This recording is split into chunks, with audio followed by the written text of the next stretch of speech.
Soy Daniel Pernas de DPS Trading y aquí estamos con un nuevo vídeo resumen. Semana bastante movidita en bolsa y de hecho en el SP500 se ha dado algo que no se producía desde hace 2 meses. Después, como siempre, analizaremos los gráficos, pero antes vamos a comentar esta primera diapositiva. Una diapositiva que hace referencia a que tras 2 meses el SP500 ha tenido una sesión con caídas superiores al 1%. ¿Y esto es algo que debería preocuparnos? Bueno, pues aquí tenemos estadísticas históricas desde el año 1985. Cuando esto ocurre, a un mes la rentabilidad media sería de un 0,7%, a 3 meses de un 1,7%, a 6 meses la rentabilidad media sería de un 6,7% y ya si ampliamos el horizonte temporal a un año, la rentabilidad media aumentaría al 14,8%. Es decir, esta rentabilidad a un año sería superior a la rentabilidad media histórica del SP500. Por tanto, a un año que el SP500 haya caído un 1% tras 2 meses sin una sesión con estas caídas, vemos que estadísticamente no es malo y de hecho en el 96,3% de las ocasiones la rentabilidad a un año ha sido positiva, exceptuando esta caída del año 2018. Ahora aquí tenemos estadísticas desde el año 1985. Si ampliamos el horizonte temporal hasta el año 1950, las estadísticas a 12 meses seguirían siendo positivas. En un 72,6% de los casos tendríamos rentabilidades positivas, pero la media sería de un 8,9%, que no está mal, pero ya estaría un poquito más en línea con la media histórica del SP. Por tanto, un poco como resumen tras esta diapositiva, que el otro día el SP500 haya caído un 1% después de 2 meses sin una sesión de este tipo, vemos que a 12 meses estadísticamente no lo ha hecho nada mal. ¿Esto nos garantiza que dentro de 12 meses vamos a tener este tipo de rentabilidades? Evidentemente no, pero no está de más conocer lo que pasó históricamente. Ahora, el siguiente gráfico redunda un poco en lo mismo, solo que aquí veríamos las caídas sobre el gráfico del SP500. Y como vemos, normalmente este tipo de caídas del 1% tras tener al menos 2 meses sin ellas, pues se suelen dar en tendencias alcistas. Lo vemos aquí marcado con estos cuadros dibujados en color verde. Obviamente no siempre, hay excepciones, pero la estadística estaría a nuestro favor. Ahora, esto no quiere decir que el mes que viene o dentro de 2 meses o incluso dentro de 3 vayamos a tener rentabilidades positivas en el SP500. De hecho, vuelvo a compartir con vosotros esta diapositiva que nos habla del efecto estacional según los distintos meses del año. También una diapositiva compartida en el Twitter Ryan the Trick y cuya fuente sería Carson Investment Research. Según esta infografía podemos ver que desde el año 1950 históricamente los meses de agosto y de septiembre no suelen ser especialmente positivos. Esto no quiere decir ni mucho menos que se vaya a hundir el mercado. Por ejemplo, aquí en septiembre la rentabilidad media de los últimos 10 años sería próxima al menos 2% aproximadamente. Ojo, aquí como siempre estamos hablando de medias, estamos hablando de estadísticas. Ahora a continuación vamos a ver los gráficos, vamos a ver los niveles a tener en cuenta, pero según esto para agosto y septiembre pues tampoco sería nada raro que el precio se tomase algún descanso. Ahora sí, vamos ya a ver los gráficos. 2 segundos para el disclaimer. Comenzamos. Vamos a comenzar como siempre por el Nasdaq 100, el índice tecnológico que esta semana ha tenido caídas al igual que otros índices americanos. Previamente había activado un objetivo por canal ascendente roto al alza hacia niveles de 15.780 y una vez que cumple el objetivo, lo que está haciendo ahora mismo el precio es consolidar un poquito. De momento en esta pequeña consolidación hemos perdido la primera zona de soporte como era esta pequeña directriz que venía uniendo mínimos. Ya la siguiente zona sería esta otra directriz junto a niveles de 14.687, después la directriz azul y sobre todo la media de 200 sesiones. Respecto al SP500 también hemos tenido correcciones esta semana. Si recuerdas, la semana pasada te comentaba como nivel clave de corto plazo la zona de los 4.528, te decía que si perdía esta zona lo más probable era tener caídas de corto plazo, quizás para cerrar estos antiguos huecos alcistas. De momento hemos cerrado el primero, veremos si en próximas sesiones se cierra este otro. Posible zona de soporte los 4.384, importante la zona de 4.325 y sobre todo la media de 200 sesiones que está en fase ascendente. El aspecto técnico para medio y largo plazo es bastante bueno, pero tampoco pasaría nada porque en el corto plazo viniese una pequeña consolidación. Si esto lo unimos a lo que vimos anteriormente de la estacionalidad de agosto y septiembre, pues quizás se pase un tiempo consolidando para de esta forma dar margen a la media de 200 sesiones para que se vaya acercando un poquito al precio y quizás a partir de ahí se retomen las subidas. Este, bajo mi punto de vista, no sería para nada un escenario descabellado. Ahora, si nos vamos al Dow Jones, para medio y largo plazo también tiene un aspecto técnico positivo. De hecho, tiene varios objetivos alcistas activados. por hombro, cabeza, hombro invertido hacia niveles de 36.980 y por segundo impulso alcista hacia niveles de 37.360 puntos. Desde zona de sobrecompra están viniendo estas pequeñas caídas, tendría primera zona de soporte los 34.500 aproximadamente, después la doble directriz que viene uniendo mínimos y niveles de 32.550. Respecto al otro índice americano, Russell 2000, aquí de momento no hemos superado la resistencia clave que serían los 2033-2034 puntos, y es que en caso de superar esta zona estaría activando una estructura de doble triple suelo. El objetivo sería niveles de 2407, primera zona de soporte los 1910, la zona de la media y niveles de 1827. Si nos vamos a Europa empezando por el DAX, también esta semana hemos tenido caídas, aunque de momento se está respetando la zona de soporte clave de corto plazo, niveles de 15.456 puntos. Antes de llegar a esta zona tendríamos soporte en la zona de la media y aquí si nos vamos a un gráfico semanal el problema de perder la zona de los 15.466 es que estaría activando una divergencia bajista en semanal. Por tanto, en caso de perder estos mínimos, ahí ya habría que tener un poquito más de precaución porque podríamos tener más caídas quizás para testear la zona de la media de 200 sesiones en semanal. Si nos vamos al Eurostoxx, aquí continuamos con el objetivo alcista activado por rectángulo hacia niveles de 4.612. Ahora mismo estaríamos en la primera zona de soporte como es la media de 200 sesiones y la directriz alcista principal. Veremos si desde aquí viene algún tipo de reacción. Es verdad que estas caídas han sido bastante impulsivas.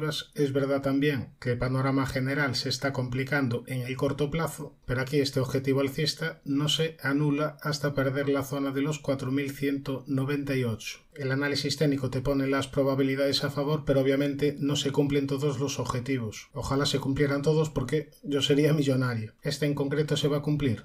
Pues no lo sé. Aquí no se trata de jugarte todo a una apuesta. Se trata de hacer varias operaciones de forma que dejes expresarse a la estadística.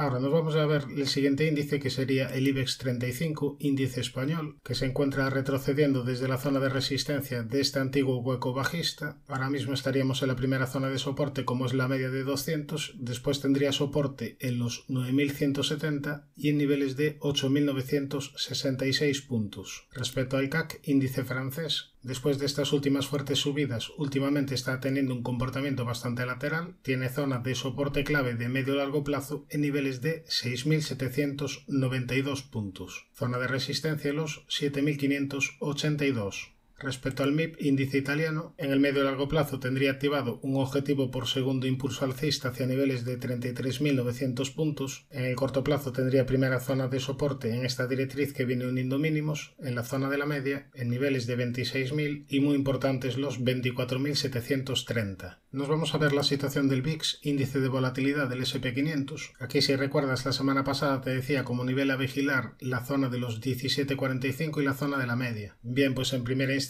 ha funcionado de resistencia, pero la vela del viernes es bastante impulsiva, así que bastante precaución porque de momento parece haber hecho suelo la volatilidad en niveles de 12,43 y ahora en caso de superar los 17,45 estaría activando un doble suelo y podríamos ver, en caso de superar esta resistencia, repuntes en la volatilidad y por tanto una mayor consolidación en renta variable. En el apartado de acciones esta semana he tenido bastantes peticiones, así que tampoco quiero que el vídeo se haga demasiado largo. Vamos a ir rápidamente viendo una por una las ventaciones por orden cronológico. Vamos a empezar por Accenture, donde no hay mucha novedad, aspecto técnico bastante bueno de medio largo plazo, con objetivo por doble suelo hacia niveles de $361, primera zona de resistencia esta directriz que une máximos, primera zona de soporte, la zona sombreada azul en el entorno de los 295, que además coincidiría con la zona de la media que está en fase ascendente. Nos vamos a la siguiente, AMD, que ha tenido fuertes subidas desde inicios del año. Las subidas de momento se han frenado en una zona pivote importante, esta zona sombreada azul, y aquí te dejo una divergencia bajista que de momento todavía sigue pendiente. El objetivo bajista sería hacia la zona de los $103, zona de resistencia en los 132,83, zona de resistencia intermedia en los 122,12, primera zona de soporte los 107,2. Después ya tendría como soporte la directriz que une mínimos y la media de 200. Nos vamos a ver la situación de A3 media. Si vemos el gráfico con poco zoom, vemos que es una acción bastante volátil, que suele tener caídas importantes y que suele tener rebotes también importantes. Ahora mismo estaríamos en tendencia alcista, realizando máximos y mínimos crecientes. Tendría primera zona de resistencia la directriz que une máximos de este canal ascendente dibujado en color negro. Ya si reducimos el zoom podríamos encontrar resistencia en esta otra directriz que viene uniendo máximos. Nos vamos a la siguiente, de ticker CAF, una compañía que mejoró el aspecto técnico tras superar esta importante zona de resistencia, zona en el entorno de los 29,61 aproximadamente, e incluso aquí podríamos hablar de una especie de hombro, cabeza, hombro invertido. Si tenemos en cuenta esta estructura, el objetivo sería la zona de los 37 euros. Primera zona de soporte, los 28,85 y la media de 200 sesiones. Después ya tendríamos los 23,39. Zona de resistencia, los 32,60. Nos vamos a ver la siguiente acción, una compañía bastante volátil que la habíamos analizado por aquí, por esta zona, cuando había activado un objetivo por segundo impulso alcista. Sin embargo, dejó este hueco bajista y tras esta vela impulsiva perdió soporte y se fue a buscar la zona de la media. Desde la zona de la media, fuerte explosión de nuevo del precio, y ahora tras las caídas de esta semana pues quizás pudiéramos ver otro tramo a la baja para ir a testear la primera zona de soporte, esta zona sombreada en el entorno de los 31,57. Nos vamos a Carnival, una compañía que mejoró el aspecto técnico tras la superación de la directriz bajista principal y previamente te había activado una estructura de hombro, cabeza, hombro invertido. A partir de ahí, desde la zona de la media vino un fuerte rebote y ahora se encuentra consolidando un poquito estas fuertes subidas previas. Tendría primera zona de soporte los 16,15 aproximadamente, después los 13,95 y este hueco alcista junto a la media de 200 sesiones. Nos vamos a la siguiente, en este caso de la bolsa inglesa, ticker ECOR, que tiene un soporte bastante importante de medio a largo plazo en el entorno de los 93,10. De hecho aquí te dibujó una estructura de doble triple suelo, pero en el corto plazo tiene zona de resistencia en la media de 200 sesiones y en esta directriz que viene uniendo máximos. Zona de soporte de corto plazo, el entorno de los 107,4. Nos vamos a la siguiente, el ECNOR, que ha tenido un fortísimo rebote desde la directriz que venía uniendo mínimos. Después tiene esta otra directriz que viene uniendo mínimos con pendiente un poquito más acelerada y ya en el corto plazo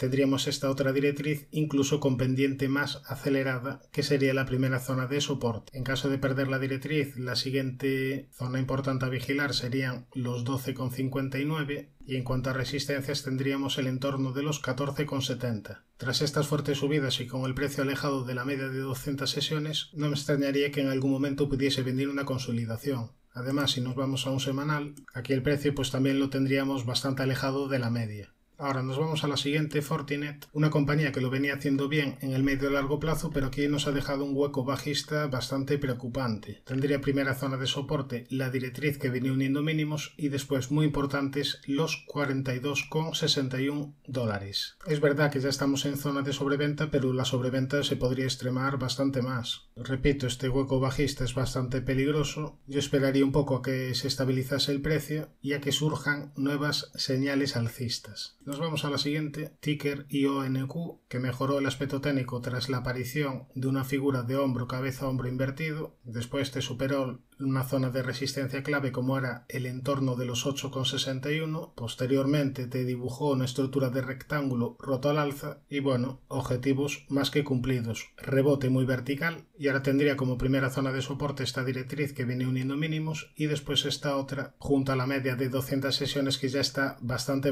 alejada del precio. A mí como norma general no me gusta entrar con el precio tan separado de la media de 200. Nos vamos a la siguiente, Linde, una compañía que en el medio y largo plazo lo ha hecho bastante bien y de hecho tendría activado dos objetivos alcistas. Objetivo por este rectángulo amarillo roto al alza hacia niveles de 431 aproximadamente y después objetivo por este otro canal lateral hacia niveles de 405 dólares. Zona importantísima de soporte de largo plazo, el entorno de los 260,58. Ahora aquí el peligro de corto plazo es que posiblemente lo que está realizando el precio es una cuña ascendente y este tipo de figuras se suelen resolver a la baja. Además, si nos vamos a un gráfico semanal, la vela de esta semana nos marca resistencia en el entorno de los 393,67, por lo que yo tendría precaución en caso de perder esta directriz que viene uniendo mínimos. Después podría encontrar soporte en la zona de la media o en niveles de 350,60. Nos vamos a la siguiente, Lotus Bakeries, compañía belga que se encuentra en tendencia alcista de medio y largo plazo, dio una señal muy positiva tras la superación de esta zona de resistencia. A partir de ahí te desarrolló una especie de consolidación lateral o rectángulo, rompió al alza y acabó cumpliendo el objetivo. Ahora tendría primera zona de soporte en la zona de la media y la directriz que viene uniendo mínimos. Nos vamos a ver la situación de Nagarro, una compañía que me pedís bastantes veces analizar, pero de momento tiene la media de 200 sesiones en fase descendente y actuando de resistencia.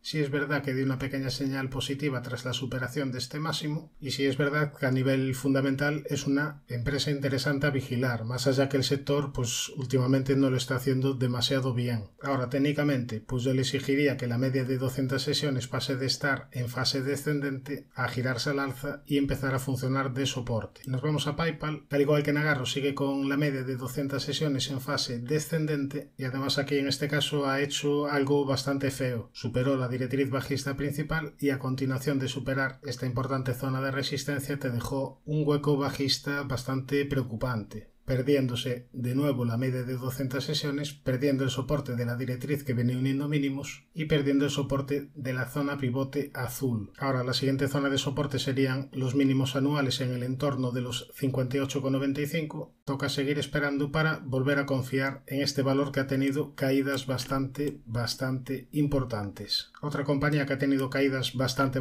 importantes sería PharmaMar. Ahora si recuerdas, la última vez que la analizamos, en el corto plazo decíamos que mejoraba en caso de superar el entorno de los 31,68. Pues bien, superó esta zona de resistencia, activó una especie de doble suelo con divergencia, tuvo una subida, después se fue a testear esta zona y de nuevo fuerte rebote para ir a testear la zona de resistencia de los 36,93. No fue capaz de superar esta zona de resistencia. En caso de superar esta zona, después ya tendríamos la media de 200 sesiones como siguiente obstáculo, y en cuanto a soportes yo vigilaría los 31,68 y el entorno de los 29,30. Para medio o largo plazo, mientras la media siga en fase descendente y mientras no haya algún tipo de reestructuración alcista, hay que tener precaución. Prosegur. Aquí Prosegur había avisado de subidas tras la aparición de una estructura de doble suelo. A partir de ahí la media empezó a funcionar de soporte y se fue a cumplir el objetivo. Una vez cumple el objetivo vuelven las caídas y aquí lo preocupante es que la media de 200 sesiones está actuando de nuevo como resistencia. Aquí una vez y aquí de nuevo. Por tanto, primera zona de resistencia de corto plazo, el entorno de los 1,77 aproximadamente, primera zona de soporte, los 1,58 y los 1,42. Qualcomm. Bueno, aquí en Qualcomm marcamos como nivel de resistencia muy importante de medio a largo plazo el entorno de los 138,13. Decíamos que si superaba esta zona estaría activando una estructura de doble suelo. Dio una primera señal de mejoría tras la superación de esta directriz que venía uniendo máximos. Sin embargo, recientemente perdió la directriz que unía mínimos de corto plazo y además con un importante hueco bajista. Ahora veremos si la media de 200 sesiones frena estas caídas. Esta sería la primera zona de soporte. De momento parece que el precio quiere agarrarse aquí, pero sería importantísimo rellenar el hueco bajista. Nos vamos a la siguiente, de Hershey. Aquí tenemos el gráfico con poco zoom, una compañía que lo ha hecho espectacular, pero que últimamente está teniendo un comportamiento relativo peor que la media del mercado. Ahora estaría en la primera zona de soporte, como es esta directriz que viene uniendo mínimos. Como zona de resistencia tendríamos la media de 200 sesiones que aquí ya frenó esta pequeña subida del precio. Acción por tanto interesante a vigilar para medio y largo plazo, pero a corto plazo yo le exigiría algún tipo de reestructuración. Nos vamos a la siguiente, Tubos Reunidos, una compañía sin mucha novedad desde que la analizamos hace cosa de unos 3 meses aproximadamente. Decíamos que había tenido una subida muy explosiva, una subida muy vertical y que lo que estaba haciendo el precio era consolidar un poquito toda esta última gran subida. Pues bueno, con esta consolidación el precio ha llegado a la primera zona de soporte importante, como es la media de 200 sesiones en diario, y si nos vamos a un gráfico semanal, aquí el precio todavía estaría un poquito alejado de la media. También otra zona importante de soporte a vigilar sería el 61,8 de esta última subida. Estaríamos hablando de niveles de 0,55 aproximadamente. Primera zona de resistencia los 0,776 y la directriz bajista principal. Nos vamos a ver la situación de Zoom.